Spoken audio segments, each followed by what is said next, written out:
পার্শ্ববর্তী রাষ্ট্রের যিনি প্রধানমন্ত্রী, আমি আপনাকে সম্মান করে বলতে চাই, আপনি ভারতবর্ষের প্রধানমন্ত্রী। গণতান্ত্রিক ভাবে ভারতের মানুষ আপনাকে ভোট দিয়ে প্রধানমন্ত্রী করেছে।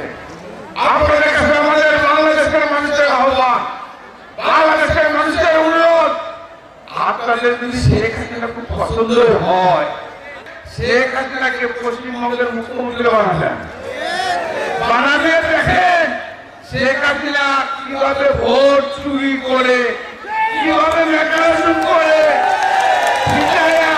মানুষকে হত্যা করে, জোর করে কিভাবে ক্ষমতা থাকতে হয়।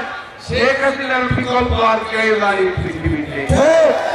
জনাব মোদী সাহেব, আমি আপনাদের বলতে চাই, শেখ হাসিনাকে নিয়ে রাজনীতি করার সুযোগ দেন, ভোট চুরি করে আপনার কাছ থেকে ক্ষমতা কেড়ে নিয়ে